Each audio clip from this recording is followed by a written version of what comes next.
the program is all about bringing life, bringing vets and pets together, having a good time, community with the veterans and their pets, and we're doing it.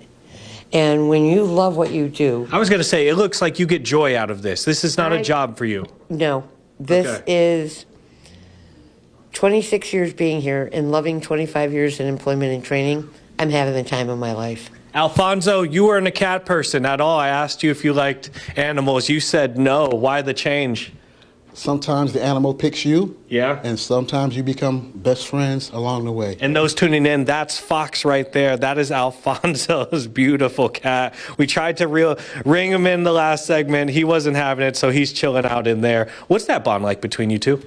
Very strong, like a father to a son. Yeah? Yeah, definitely. Does he get in type of rambunctious around you, or is he calm? He is very spirited. He's very mean sometimes. Yeah. Depending. As orange cats are. As orange cats are, as you're aware. But he has his own personality, and it's a beautiful thing to watch develop. We've become really, really, really good friends, and I'm proud to be his dad. What do you get when he walks into the room? You know, he comes in and he strolls in, acting like he owns the place. He does exactly that. It makes me laugh upon seeing him walking through the door, or he'll just lay there and give you that look. Cats do things like that. They love your attention, so it's best to just give it to them and keep it moving. Did you get that before Fox came into your life? What was the atmosphere like before that orange maestro walked in? Totally different. You know, for veterans, sometimes it's a hit or miss day. Yeah. So when you have a pet or a companion, it's more hit than miss. I love that. For sure. I love that. Good luck to you, and Fox. He's a beautiful cat. Thank you so much for hosting us, Nina. I want to go out and finish this segment in here with Christine and Fiona. We got to talk to you for about a minute and change. She got a little bit shy. Yeah, she's a shy one. Well, Australian Shepherds are usually got high energy. However, she is a service dog in training, so to try to get her to, throttle back a little bit, and she's throttled back a lot. Does she match your personality? Absolutely, because sometimes we get a little BS crazy. Yeah? Yeah, but that right there is a good thing because she picked me. She chose me out of the litter. She came to me, and that's how, as a matter of fact, my first service dog was paired to me also. So it's kind of like, you come out there, they know my personality, and that's the thing now. I do have more of a personality now that I'm out with Nina doing these programs. Also, I do the PRRC in Canandaigua, and Michelle Rice. She's my squirrel attender because I am kind of like squirrel. Yeah. Because I do have that energy level, but I only have it because my animals. In a day without a dog or a cat, for me, I'm like, or a horse. It's kind of like, it's just so sad. What is this program? You've been around some of the other vets, like Alfonso. Yes. How do you see this benefit or this program benefiting them? What I see is that though we're in the military, we come from like a whole, a unit, a battalion, a squadron. But when we get out of the military, we're kind of like little bits and pieces here and there. And what this does is this gives us a universal area to combine with. And this is where we can talk. Like I just found Alfonso, he was over in Bitburg, Germany. I was at Ramstein. So it's kind of like we talk to people too, and getting here allows me to get out with I call them my homies, my veterans, because veterans, they know what we went through. And I hate to say it, but a lot of my civilian friends, they really, I was Disneyland Christine coming back, but now they've noticed I'm calmer now when I have my animals with me, and they know, we're inviting Christine. She's going to bring in maybe one, maybe two, maybe a cat. Who knows what she's bringing. But for me, the animal world and here has let us veterans open our minds and our hearts. And I think I'm giving back more to society, too, by helping Alfonso out and Fox, like just like, hey, getting introduced back into, I guess, a real life now, our life post-military. That's fantastic. I love that story. And then Fiona, just chilling out. Yeah, The opposite of you. You seem very high energy, and then Yes. Fiona's just chilling out. She's balancing me. She's balancing. Exactly. It's a The yin and the yang. And I do need yin and yang because I am a squirrel. No. Let's send it back to you guys in studio. Actually, no. Commercial break. We'll be back with more ARC after this. Back to you. Thank you.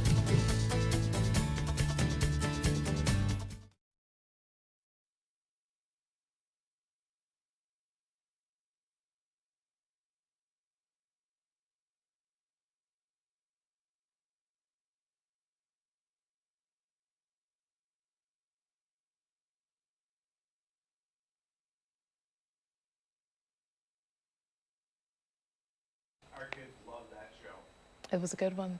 What show is that? That's when they separated. Hey, the Janine, channels. good morning. Hello, good morning. Alex especially was just enthralled by it. Hi, can you hear me? Yes. Okay, great. We sure can. Thank you.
.49 this Thursday morning. Memorial Day weekend is just ahead, and for many people, that means the start of the summer travel season. Whether you're planning a big vacation, quick road trip, or just looking for a budget-friendly getaway, there are some new trends shaping where people are heading to this year. Our travel expert, Janine Tornatore, joins us now with what we need to know about how to plan accordingly. Good morning to you.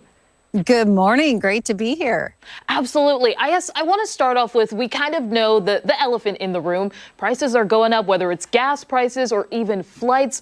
Where should people be looking if they're trying to save some money?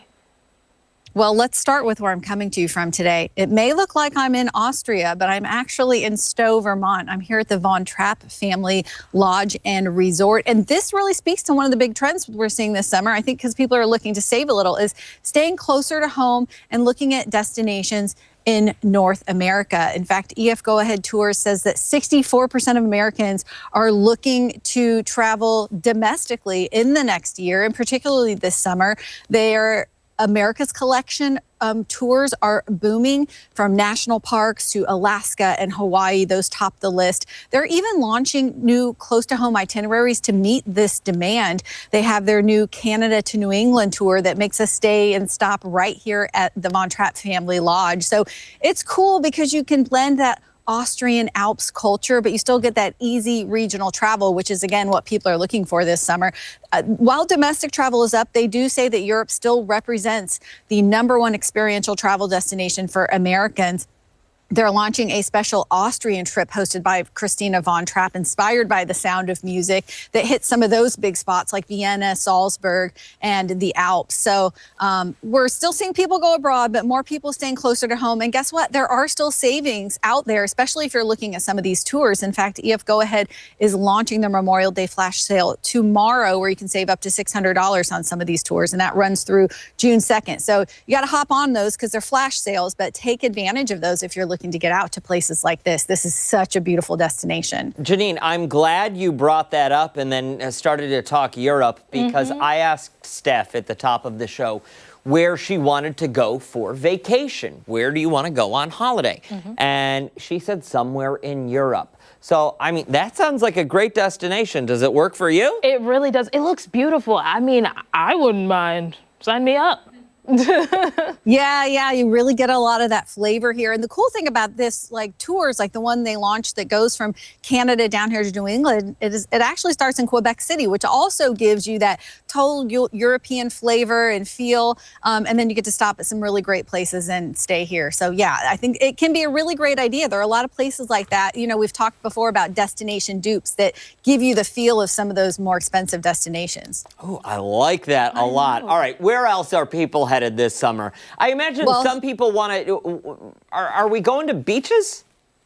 Well, people are going to beaches, but another big place where you're going to find a lot of value is actually in the Midwest, particularly states like Illinois, which really kind of come to life in the summer with their really charming historic river towns, their lakefront beaches and festivals. Illinois is actually playing a big role at America's 250th anniversary this year. In that state, you can follow in the footsteps of 4 past presidents: Abraham Lincoln in Springfield, Illinois, Ulysses S. Grant in charming Galena, Ronald Reagan's boyhood home is in Dixon, and of course you have the new Obama Presidential Center opening in Chicago that you're seeing here. It's really stunning and a cool place to visit. Also, a big year for Route 66, celebrating its 100th anniversary this year. It starts in Chicago and runs 301 miles through the state of Illinois. So if you stop in all those little charming towns, you're going to find lots of celebrations and events all summer long centered around that. And again, for people that are looking for value, Illinois, they say they're trying to bring friends and family to meet in the middle. And so during the month of June, they're going to have some really great travel deals on the Hopper app. So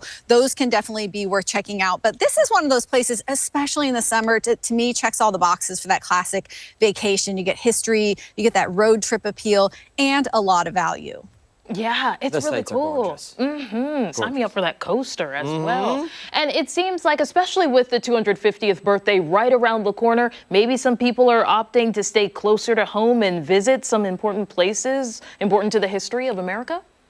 Yeah, I think so. I think people are going to be looking a lot to those regional road trips, trying to find a lot of those celebrations that are closer to home. Another strategy I wanted to point out to you, however, is looking at those destinations that are in their off season during the summer. If you're really looking to save, you need to look to the off season destinations. One of my favorite examples of this is Scottsdale, Arizona.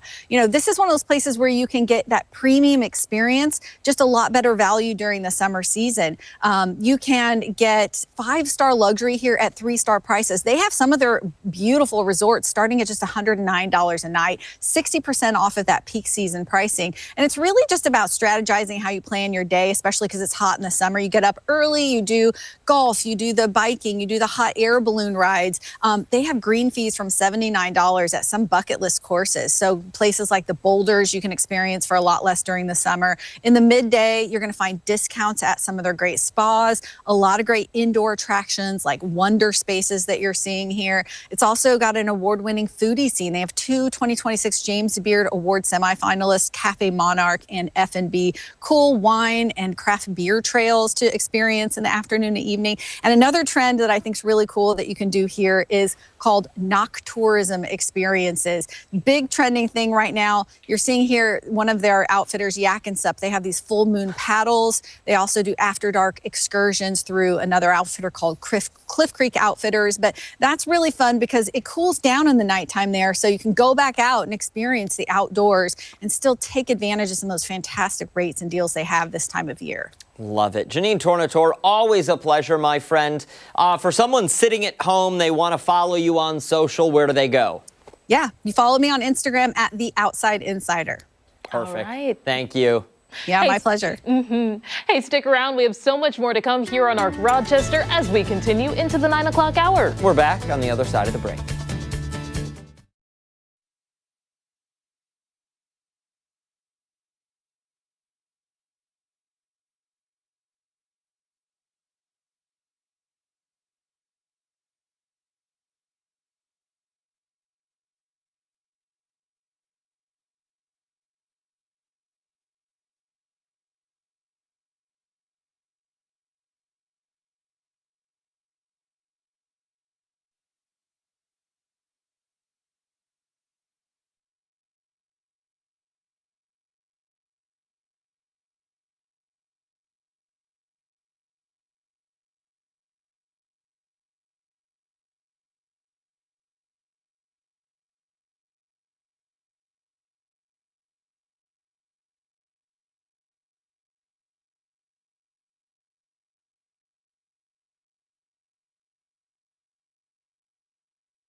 Amazing America 250 is sponsored by Balance of Nature.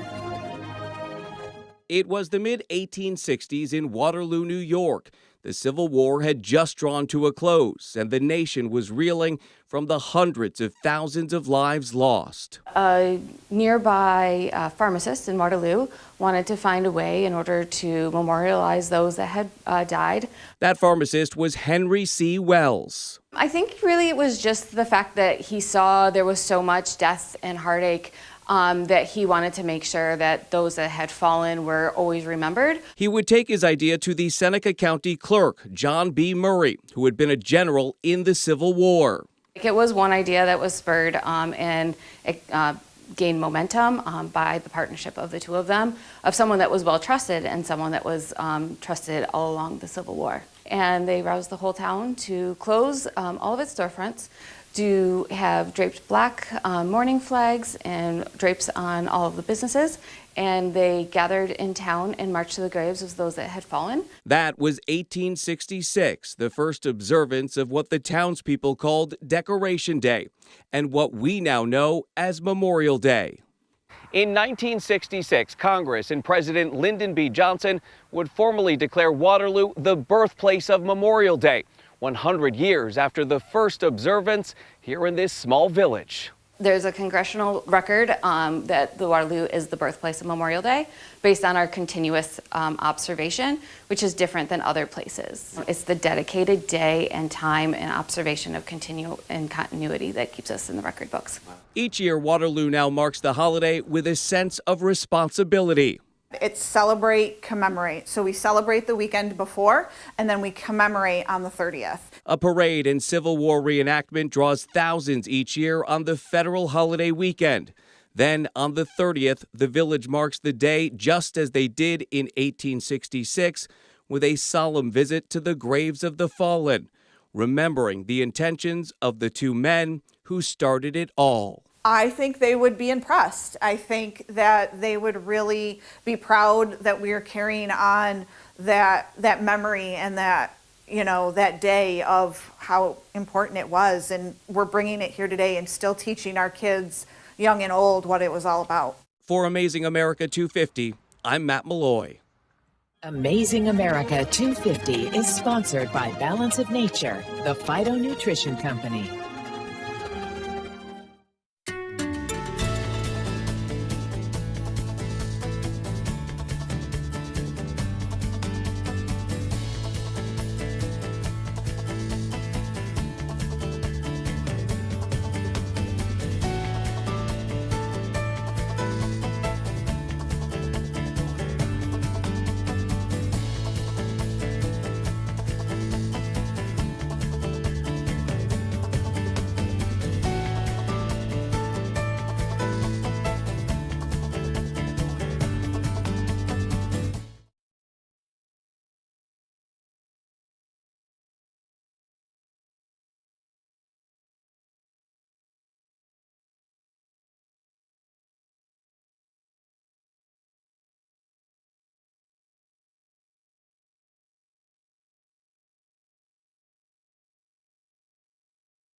Yes. We are?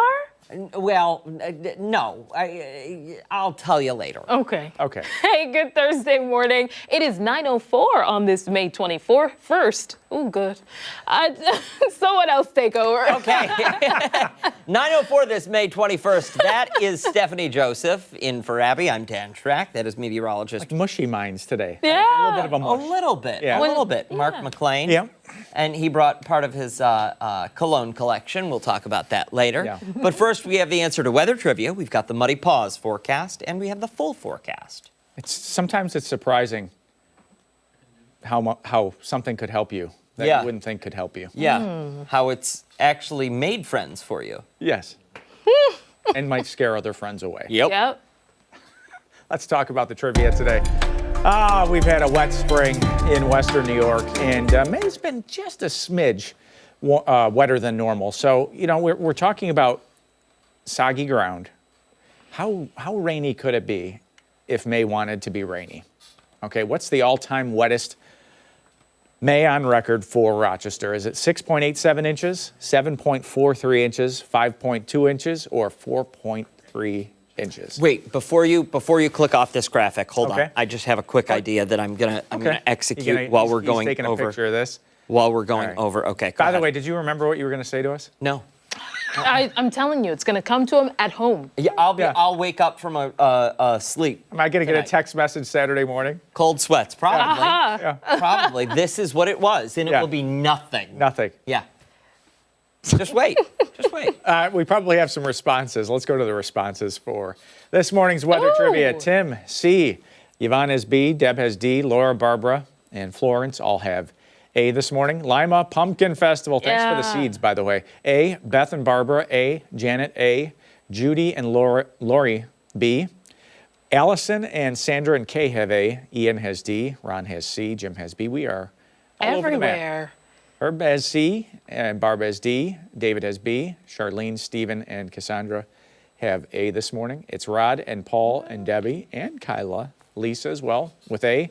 Lisa's dad has B. Often at odds in that household. Frank and Mary Pat A. Richard and Eva A.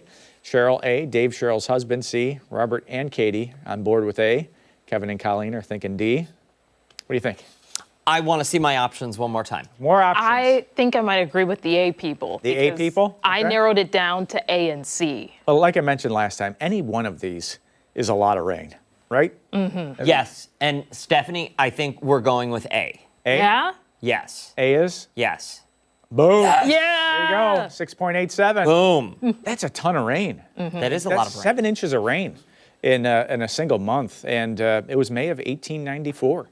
That's the wettest on record. We ended up with that 6.87 inch tally for that month. It's been wet, but at least lately it hasn't been, the magnitude of the rain hasn't been as great. Last Saturday, unfortunately, did kind of turn into a washout, if you remember. It wasn't all day. We got a pretty good morning out of it. But the late afternoon and evening got a little wet. Tuesday, Wednesday, you see about 500s. And yesterday, technically that rain right there, even though it fell, we've had just a trace. Now, these two guys right here, Look at this.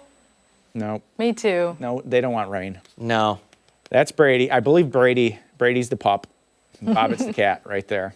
Buddies. Soaking up Yep. the sun. I wish our cats got along with our dog, but they're like so afraid of Indy. Really? It's because of the sign. She's Or the energy. the energy. The energy. It's the energy. Yeah. Yeah, the cats are like, nope. She's only like 4, right? She's a year and a half. Oh. Are you Yeah, serious? she's still very much a puppy. Very Yeah. much rambunctious. Send us your pictures of your pets, 13wham.com/chime in. We have a QR code up on the screen for you as well. And we've got all sorts of, we've got a fun new one tomorrow, first of all. So we're going to have an ARC Rochester first. Ooh. For Muddy Paw Outlook for tomorrow, so that'll be fun. And First, and we've had a lot of we've had a lot of Yeah. different stuff, right? But I do believe it is a first. Today looking good, tomorrow looking good, and Saturday, no, sorry, it's just a no at this point. It's not looking great. Wet paws on Sunday morning as well. Monday looks to dry out, at least mostly dry out, and we've got some high clouds, 49. The northeast breeze at 16 is putting a little punch to it out there, especially considering it was near 90 for Monday and Tuesday. So, yeah, you're going to want the jacket out there for the walk for sure today. Ultimate Doppler is dry in western New York. All the rain is down to our south, and that's what that slow-moving system that passed on by yesterday had that huge drop in the temperature. It was in the 70s when you guys went out to the car yesterday morning.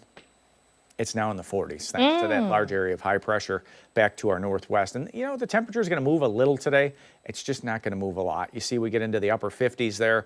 Now, later tonight, usually, it's nice to see a few stars, but we want some clouds tonight because we don't want any frost. And you see some of those numbers to the south briefly dip into the upper 30s there in Wyoming County. So probably not going to see any frost, but if it does clear out for a few hours tonight, that is a small possibility south of Rochester. Friday, back to the mid and upper 60s. Notice the clouds coming in, and then watch this. Your weekend, oof, that's rain. And it's going to be a soaker. It's a Saturday soaker. It's a stalled front. It looks like we're in the order of about a half inch to an inch. We'll see. We'll keep you updated as we move along. Some of that wet weather is probably going to carry into Sunday morning as well before things start to shape up towards the back half of the weekend. But 60 for Saturday, 60 may be dreaming. Most of that day is going to be in the 50s. Damp and cloudy. Sunday's at 68. Passing showers, mostly cloudy. That south breeze at 7 to 15. So enjoy today. Nice dry day for you. You want to get garden going. You want to get the yard cleaned up, mowed. It's going to be comfortable out there, but cool. Extended forecast. There's the wet day on Saturday. There's that clearing trend into Memorial Day. And summer lovers are going to love the outlook down the road because we are getting into a much warmer weather pattern by the end of next week, back to the 80s by Wednesday, possibly mid-80s towards the end of the week. We'll see if we get our first 9-0 of the season towards the weekend, next weekend. Wow. Oh, we never actually. We got hit, did 89. That's We right. get 5-minute observations from the airport. We had at least 20 of those at 90 on the day. Now it's rounded, so that data is rounded. So it must have been up to 89.4 and just sat there. And it just sat there and sat there and sat there, and we never got the 9-0. Never got there. Well, we've got another chance, Yeah. it seems. Yeah, We do. we've got a whole season of We sure do. chances. Well, We sure do. summer's right around the corner. Yeah, It is. exactly. How many was it, days? June? In fact, How many days? 30 Oh. days, 18 30 hours, days. 13 minutes, 1 month 24 away. seconds. we'll take it. We still Yeah. that means we still have 30 more days where the visible day length is still getting longer. It is? Yeah. Yeah. Yeah. Wow. Yeah. 21st is the longest day of the year, 21st of June. And I'll never forget that day Summer because June solstice. 20th is our anniversary. Shortest night of the year. Oh. Longest day, shortest night. Get it? Yes. It's on a Saturday too. Oh, that'll be good. Yeah. Very nice. Have to go outside, do pressure's some on. outdoor dining. Do we have a reservation yet? We're working on things. Yeah. Okay, Father's Day is the complicating factor on Sunday. Oh. Oh, because it's Yeah. right then, isn't it? Yep. Well, so you go out to eat twice. Maybe. We'll see. Twice is Dinner nice. and brunch. We'll see.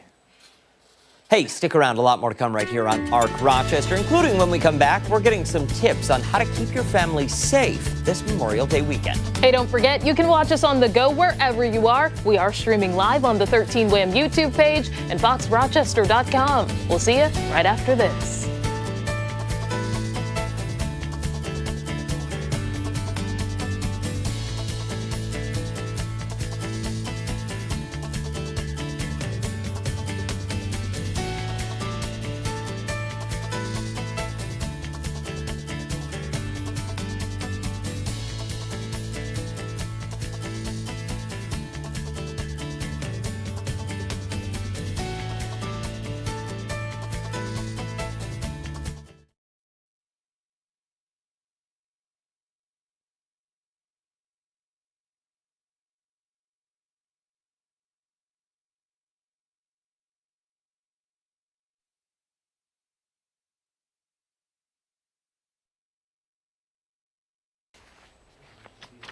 Hi, good morning.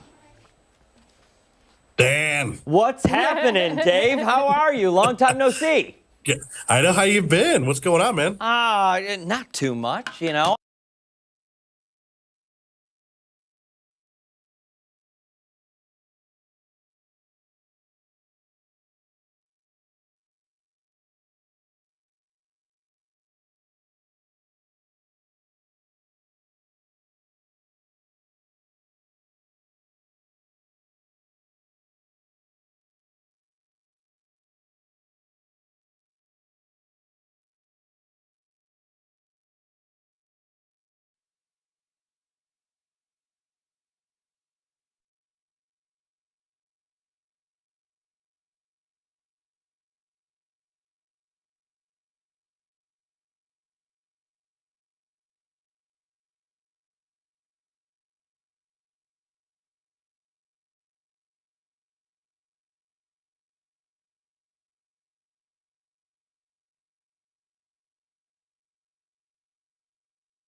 9:15 this Thursday morning, Memorial Day weekend. We all know the unofficial start of summer, which means grills across the country are about to fire up. But before you get those burgers and hot dogs going, fire officials say it's important to brush up on some basic safety tips that could help prevent serious injuries or house fires.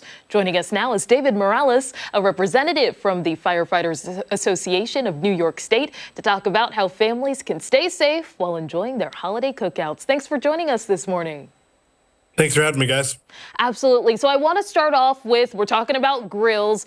Placement really matters here. Some people should be mindful of where they put grills at home.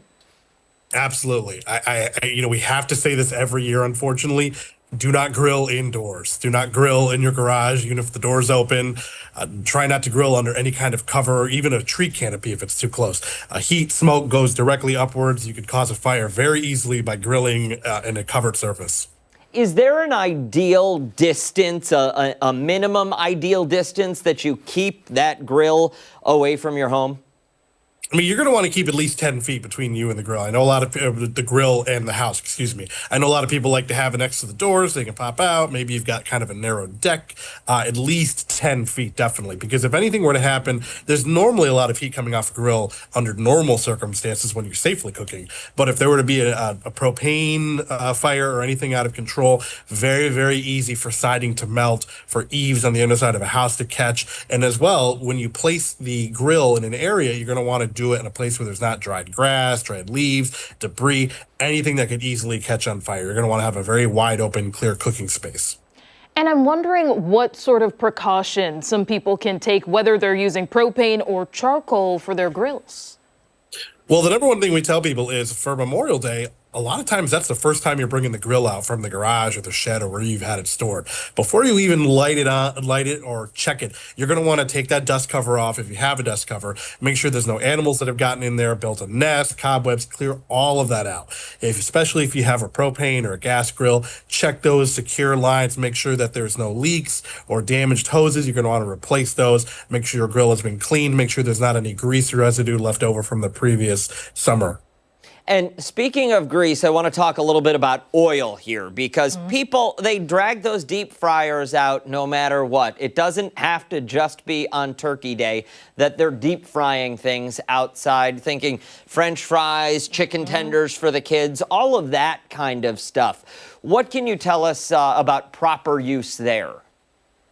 Big thing, the reason why those grease fires and deep frying things like a turkey or whatever else you want to do can be so dangerous is because of the displacement. So if you have an open flame and you've got grease that's heating up, if you put something into that grease and it overflows, that's where you're going to have that big explosion of flames that you see so often online. So the big thing that we tell people is if you choose to use some kind of deep fryer or grease to cook something, turn the open flame off completely before you start cooking. That's the big thing that's going to keep you safe with that. Ooh, good advice. And I'm also wondering, because we were just looking at some video talking about burns kind of being a leading issue that sends people to the hospital. How should people be mindful of when they're finished using the grill or as they're maybe preheating their grills? Definitely. Number one, you're going to want to always be around your grill. I know people are getting ready for a party, or maybe there's people there. You're going inside to clean, or you're going in the rest of the backyard to schmooze a little bit. You're going to want to be present. You're going to want to be vigilant and aware of the grill when it's being used at all times.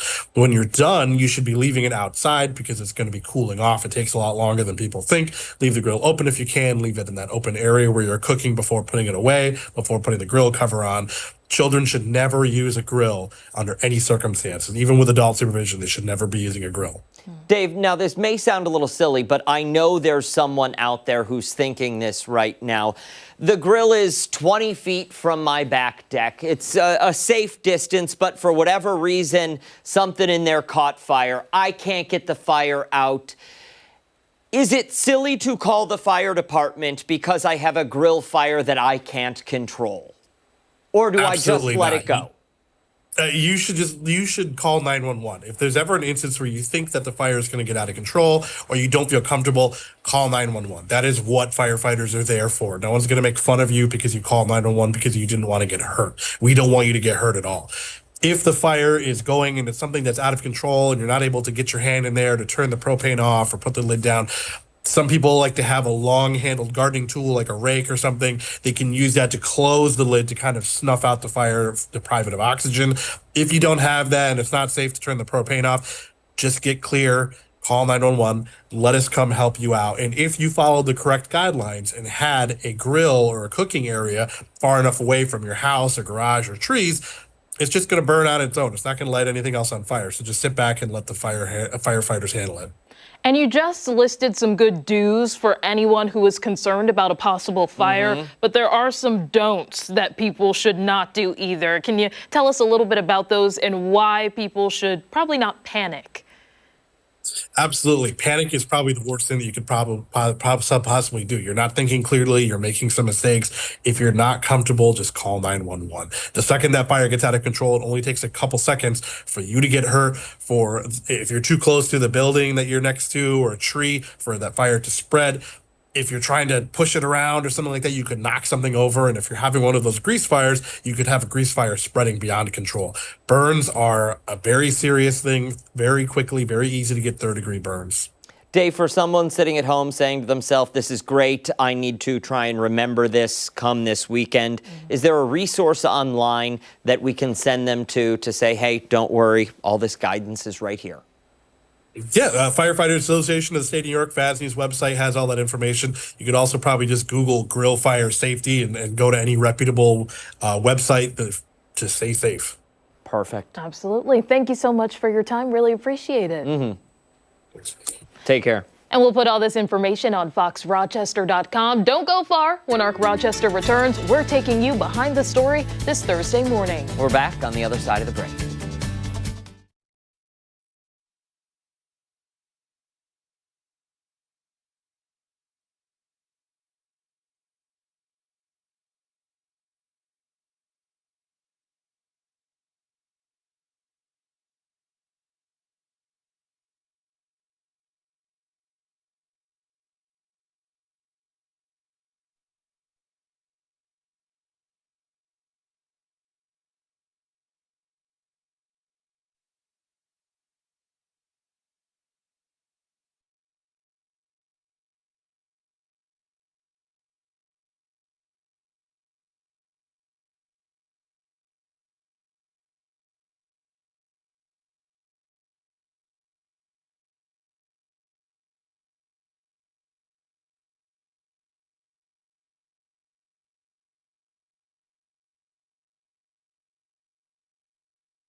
(9:24), we do want to take you behind the story this morning as several U.S. warships are now in the Caribbean amid heightened tensions with Cuba. Yeah, the military says the strike group includes an aircraft carrier and at least one missile destroyer. The Trump administration also announced the indictment of former Cuban President Raul Castro over the 1996 shoot-down of 2 civilian aircrafts that killed 4 people. National correspondent Kayla Gaskins has more on those rising tensions.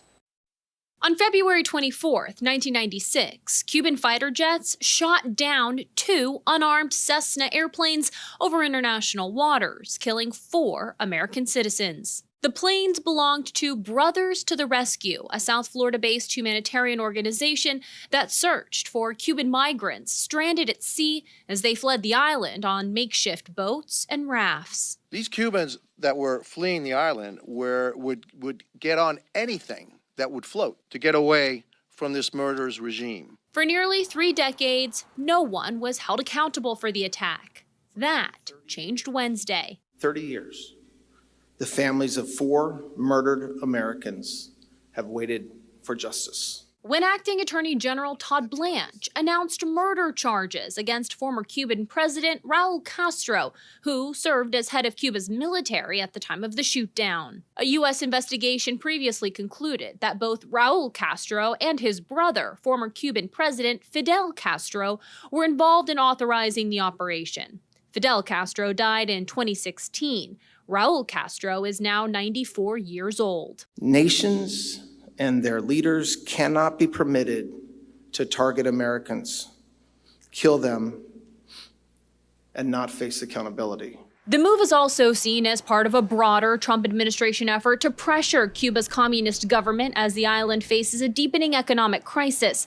Secretary of State Marco Rubio delivered a direct message to the Cuban people. El presidente Trump ofrece una nueva relación entre Estados Unidos y Cuba, pero tiene que ser directamente con ustedes, el pueblo cubano. Meanwhile, Axios reporting Cuba discussed attacking the U.S. military base in Guantanamo Bay and potentially Key West with military drones.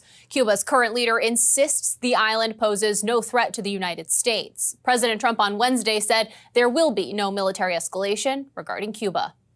In Washington, I'm Kayla Gaskins. Stick around, much more to come here on ARC Rochester. We're back after this.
$9:29 this Thursday morning. Thanks for sticking with us here on ARC Rochester. It is Friday Eve, we'll say it, which means it's time for us to head into the garden for this morning's From the Ground Up. Might have been your best one yet. Thank you. Wow. I should go and really track it. I honestly think so. It'd be a great, but we'd need the animation with it.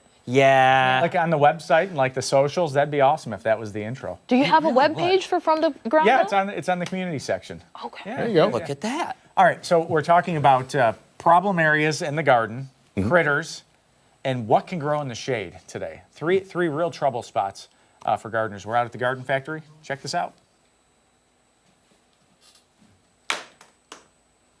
This week's From the Ground Up is concentrating on some problem areas in your garden. Maybe it's the critters, you know, they're getting into your plants. Maybe it's a wet spot, a shady spot. I've got Nick Mostarda here with me from the Garden Factory, the nursery manager. Nick, thanks for helping us out. Yeah, absolutely. You guys make it easy, right? I mean, you've got these lists of shade-loving plants. You've got the deer-resistant that we'll go to next. But Yes. let's talk about some of these. What are your favorites for shade perennials? Yeah, so a few of them I have out here. The Brunera, Okay. a nice mounding perennial. Okay. It's a nice blue flower on it, some variegated foliage. Really can help brighten up an area. Okay, and that one right there has a blue flower, which is very hard to find, right? It is really hard to find a traditional blue flower. A lot of times in perennials, when you go blue flower, they actually have more of a purple hue to Okay. them. But this is actually a true blue flower. Ooh, and talk about the coral bells here. Yes, Yep. coral bells are an awesome way to add color, especially in the shade. Yep. You can add different colors. There's purples, there's the tea-colored ones that we have here. There's yellows. Okay. There's different ways to brighten up a normally dark area. And you've got your Astilbe right here. Astilbe, one of the prettier flowering of Yeah. the shade perennials. For sure. Pretty large. We'll get some good size to it, especially if you need something closer to the foundation and shade. Okay, and if any one of these does get some sun, what kind of sun is okay if they see some? So you want to really give them morning sun. Okay. They don't really want afternoon sun. It's a little too hot. If you can get a situation where it's morning all the way up until like noon, that's really what's preferred. Okay, perfect. Now we're going to head over to the deer-resistant plants, right? Yes, let's We'll do check it. out that list and jump in on some of those. So now we're on to the deer-resistant plants and shrubs, and we've got a nice little list here. Nick is taking a look at this with me. A couple of your favorites here. Now, I would imagine that if a deer came up to a barberry right here, Yeah. it would have to be pretty hungry, right? Yeah, it would be pretty desperate. Yeah. I don't know anything that would want to eat a mouthful of thorns. This is definitely a good route to go to deter deer. Can you hedge those? You can. Okay. These are actually a dwarf variety, so Okay. they don't get super huge, but you can definitely give them a little bit of a shape up. And do they defoliate in the wintertime? Yes, they do. Okay, Yeah. perfect. And a couple more favorite. You actually have a catnip here. Yes. Right? So there's catmint, and then there's also lavender. Okay. Another great way to go deter deer Yep. is through fragrance. Okay. So things that have high fragrance, perfume type smells to them, keep them typically out of the garden. I've heard Irish Spring soap works. Any truth to the that, rumor? I've heard dryer sheets as well. Oh, wow. Yeah, little home remedies. What about this? This is a salvia. Okay. Again, it's a fragrant. The fragrance is what really kind of keeps them at bay. So really typically in your garden, if you can get a few of these in there, it'll really help keep them out. Okay, and last but not least over here on the end? Yeah, I threw a spirea on there. It's a traditional plant that does very well with deer. It's a good way to add flower.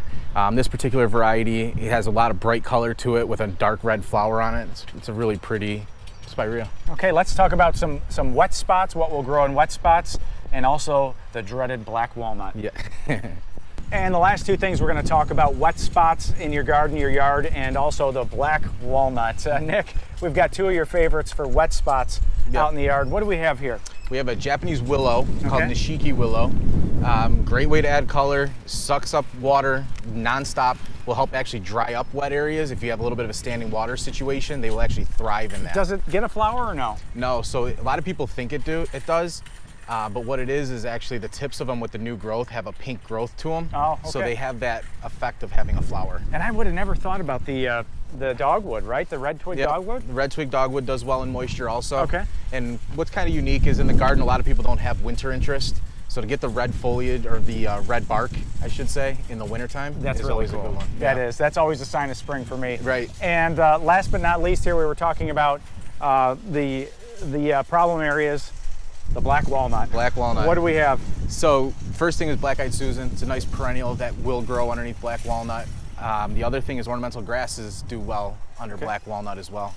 Yeah, that's great. Well, thanks so much for your help this week, Nick. I'm going to go inside and grab some other things that'll help with the deer in your garden. And let's talk about it now. Yeah, thank you. Yeah, so some of the favorites out there, and you know what we didn't talk about? Oh, don't do that. Don't do that. I thought you were going to point that over here. Oh no! So that is a repellent right there that you can spray around your garden. You know, you got the chipmunks, the squirrels, the critters. Oh.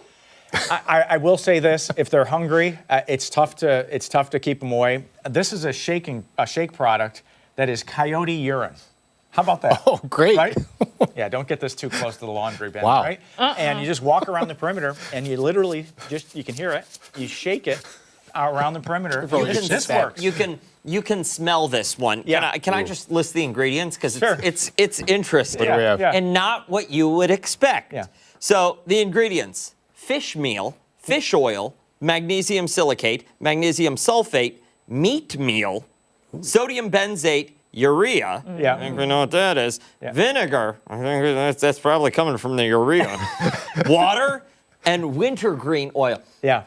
Just Wintergreen. Yeah, it works. Okay. I use these around my raised beds, and I've never had a problem. And the peppers, not great. No. Yeah.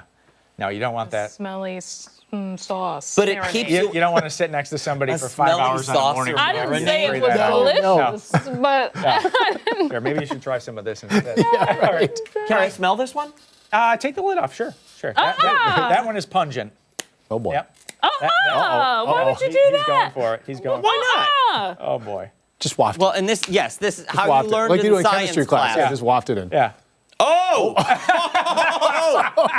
What? See? Put that lid back on. Anchor repellent Full too. lid off. That's Holy! Yeah, literally. You smell It's lingering. It's lingering. Oh, I can smell it over here. Ooh. Do you guys Oh, smell that it's just yet? finally Oh, migrated it's over. gonna hit you in a couple of minutes. Trying to push it back. Wow. Yeah. So, Wow. but you know, if you live near a park or you live near somebody that has a large yard that's well landscaped, and it brings the deer in, it brings the critters in, and you have to have some method of controlling the critters. Here's my Yeah. question. That probably would. I use this method to control the critters, Yeah. okay? How long before it dissipates and I no longer smell it? Because I don't care how lovely the yard looks. If it smells like that, I'm staying in the house. And these need to be reapplied. So if you get a really heavy rainfall, it washes it out, especially the products that spray on. There's a couple more. These are just 2 of them. But, you have to reapply. This lasts Strong stuff. The granules last a little longer. Is honestly no joke. Yeah. How early do you put these down? As soon as it starts growing, and it depends on the problem too. If it's, if you're in a neighborhood where it's just one deer or something like that, then, you don't have to be as concerned. But, you get to Halloween, I sprayed on the pumpkins. The squirrels, they start to get into the pumpkins, the chipmunks are running around. I spray everything in the yard down with, I wouldn't even think of that. with a repellent. Let me ask, do you use the repellent to keep Abby out of your garden?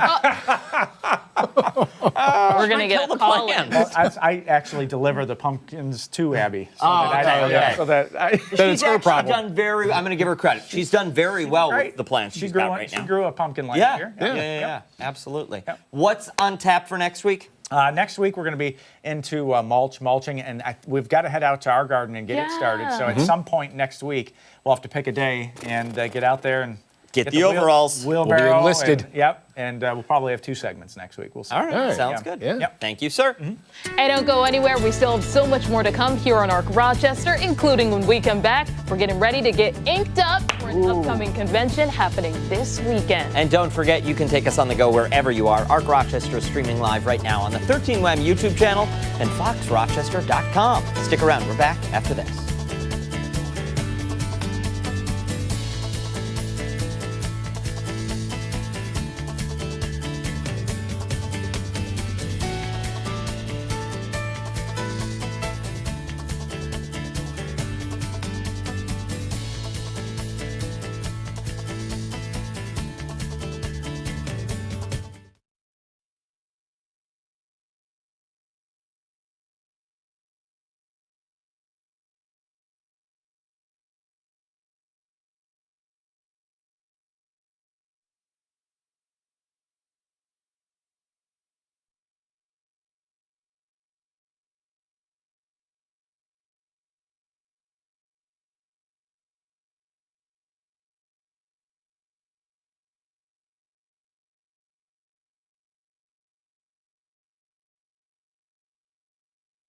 Sure your mics are all good.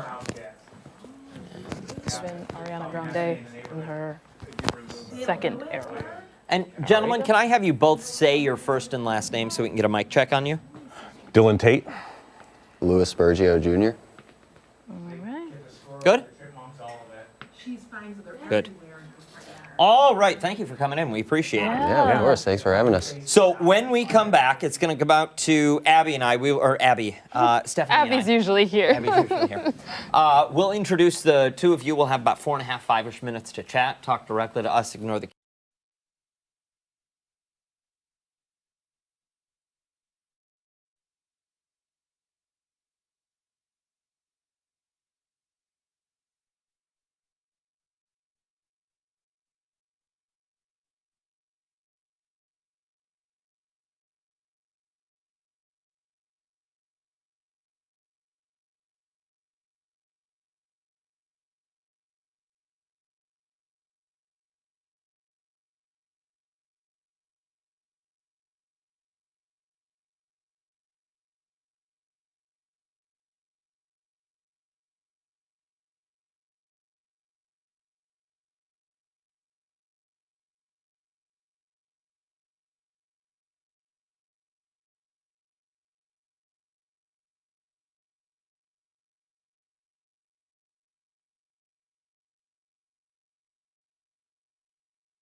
$9.41. If you've been thinking about getting some new ink or just want to check out some incredible artistry, a big event is coming to downtown Rochester this weekend. It certainly is. The Rock City Tattoo Expo is taking over the convention center, bringing together tattoo artists, live entertainment, vendors, and so much more from across the country. Joining us for more on what you can expect to see is senior artist Dylan Tate and tattoo artist Louis Bergio Jr. Thank you both so much for coming in. We appreciate it. Yeah, thanks for having us. So we were talking a little bit during the break, and you've been at every one of the tattoo expos for the past 16 years. Yes. Yeah. What is the experience like for someone who may have never attended? I think it's a lot of fun. Welcoming, open, a little busy, a little hectic, sometimes, a little bit overwhelming, but, once you kind of settle in, kind of figure out the lay of the land and how it works, it's a lot of fun, And for anyone who maybe has something in mind where they're like, I want this specific thing, how do they sort of find the area, the booth, the team that's right for them? We have access to all the artists listed prior on our website roster, as well as the Instagram page, and that gives links to everybody's work and what they do, so you can browse all that prior to going, or we have, staff that'll be available to point in the right direction, or basically just kind of browsing through and, just up and down the aisles and see what catches your eye. And now, are the two of you actually tattooing at the expo? We're behind the scenes a lot, making sure that everybody that we invite in is in good shape and they're taken care of so that they can do their job. If I have time, I might hop in Saturday and Sunday, might do one or two. Lou's got a pretty big job. Wow. Yeah, I don't do any tattoos there. I run the team for the stencil booth. So, every tattooer that applies a tattoo, part of it is making the stencil, getting the guideline on there. So we provide the service of making that for them. Very cool. Pretty cool. Yeah. But somebody can get inked up when they go this way. Absolutely. Yeah. We encourage it. Yeah. What do you have in mind? What do you have in mind? I have something in mind, so don't you worry. And we're going to work that out a little bit later on. It has been suspense all morning. We've been trying to get it out of him. Do you know of an estimate this weekend how many people may get tatted up? We have over 500 artists this year, and the reason we have so many is because everybody stays busy at our show. Everybody that comes in wants to come back. We keep the focus on the tattoos and doing the work, and everybody does something every weekend, so there's going to be, at the very minimum, just as many tattoos as there are artists there. And like I said, a lot of these guys, they come back every year, so they've been here at the show, 16, 15 years. So they essentially have a Rochester clientele, even though they don't live here. So people anticipate them coming back and schedule with them. And, we'll do thousands between everybody there. There'll be a lot going on. How many people typically attend the event? How many people are walking through those doors? That's tough. Thousands, Elliot. Yeah, thousands per day. We get a lot of foot traffic, especially, when you have weekends like this that aren't technically ideal for being outside, which bummer for Memorial Day, but it's good news Great. for us. Yeah, absolutely. So Absolutely. we got a nice warm spot and something to keep everybody busy. So come on through. By all means. What has it been like for the both of you to kind of see this event grow over time? Because in years past when we've gone, there's a lot of people that go. Yeah, so we've been talking about that where, like I said, we've moved the convention center because we essentially outgrew all the local hotels. So this year we've doubled the number of artists that we're bringing in. We doubled the number of booths.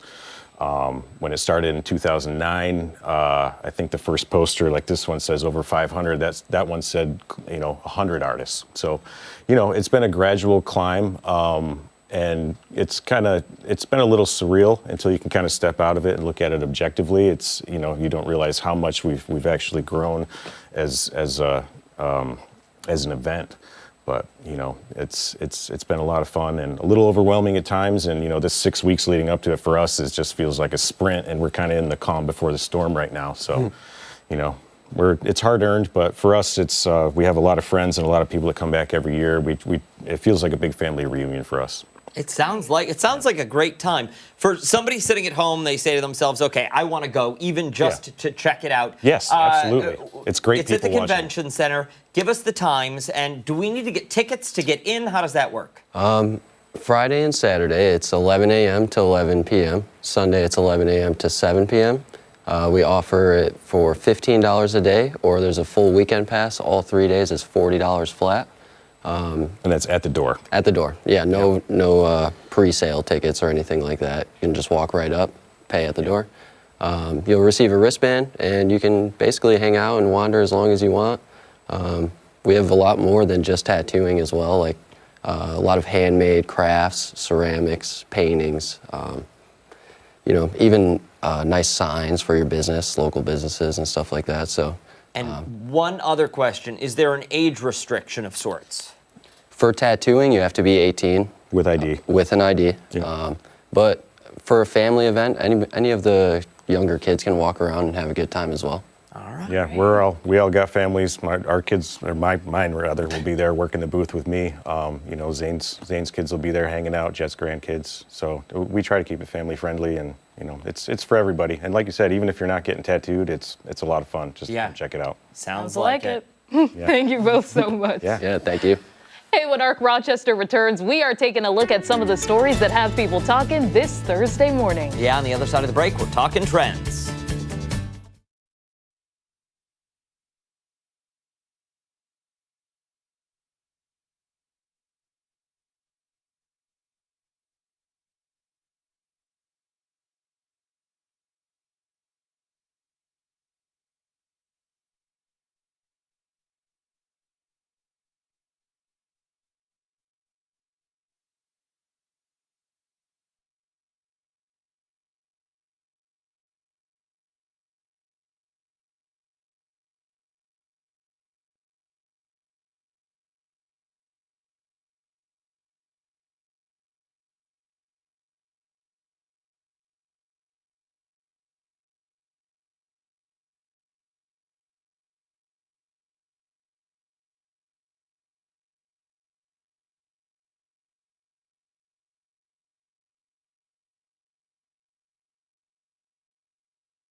9:49, it's time to see what is trending now, starting with a congressional candidate who's getting plenty of attention. Oh, I know what this is already. I know what it is. Getting plenty of attention online for a very unique way of trying to win voters over. Shelby Campbell from Detroit is running for Michigan's 13th congressional district, and she's heavily relying on her social media following to get her into office. Yeah, she sure is. She's posting provocative videos of herself twerking on a countertop. Look at that, right in front of the sink. I didn't know we could show Look at those dirty dishes. I mean, there's dishes in the sink. Mm-hmm. She's using her TikTok.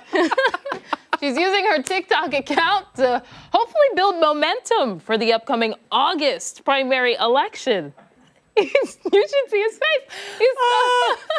Campbell is far from shy about who she is going for, as post 4 separate mugshots from her previous arrests. She goes on to say that accountability is the only way to learn from our mistakes and grow together as a community. These uploaded videos are a mixture of dance and political commentary. Campbell sharing her stances on female representation, education reform, healthcare, and wages, all in between twerks. Campbell says she does not plan to stop posting these videos, saying that, can I say this? Yes. Saying that sex sells, and in her eyes, it's not a bad way to build her brand. Yeah, these videos have elicited some mixed responses online.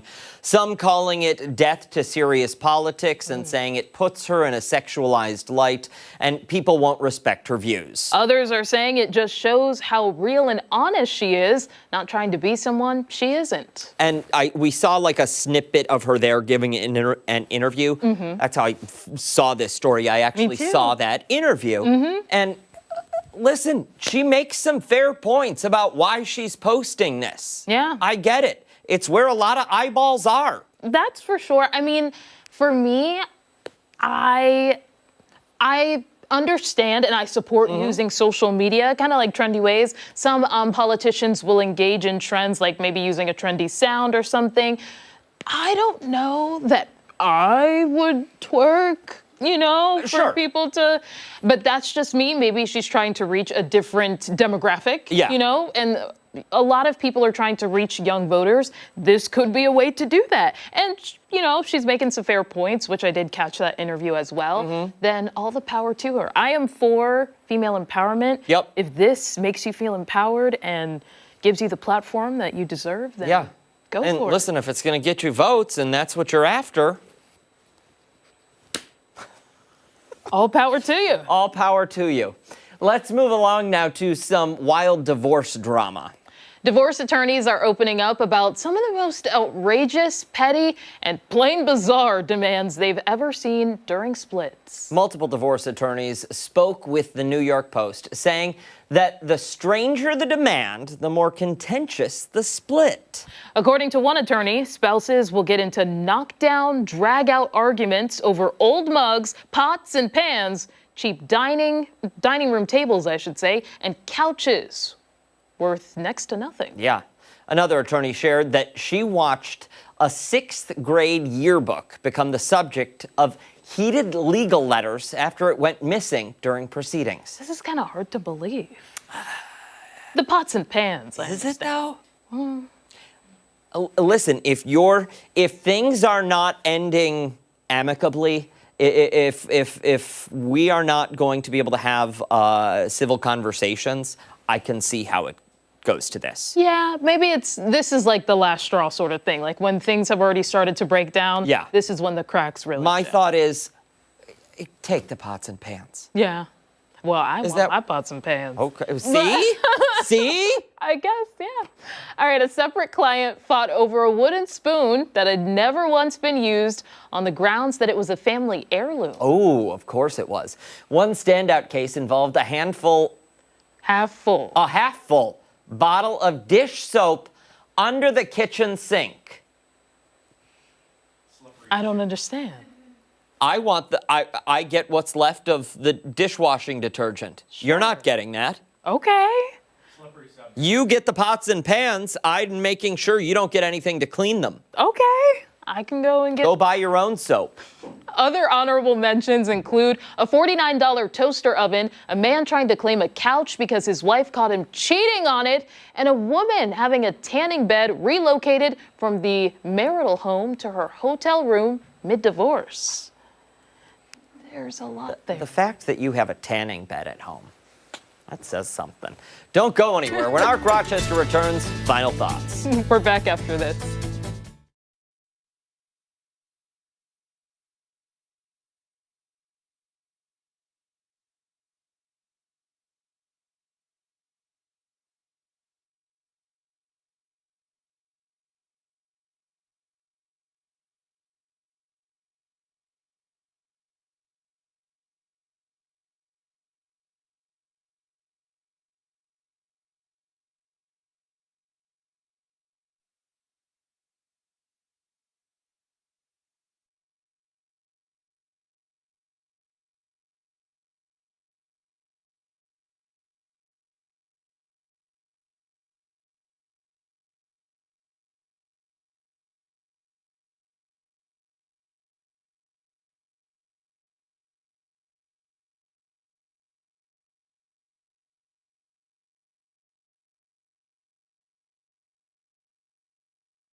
Baked in there.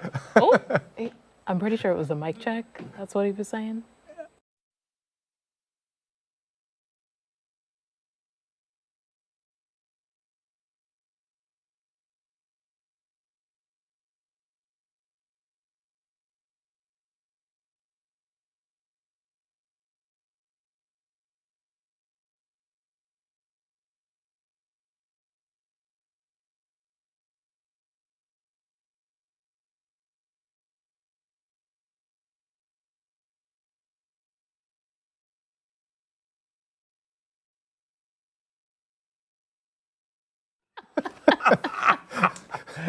I don't think my reaction helped. I didn't even think that there might be an innuendo. Sometimes it's just about the timing. It really I is. thought it was It always intentional. is. That does it for us here on Ark Rochester. Make sure to wake up with us again tomorrow morning starting at 4:57. We're on 13 Wham ABC. That's the one. Much more live local news coming up later for 13 Wham News at midday. Mark and I will see you then. Have a good day. Bye.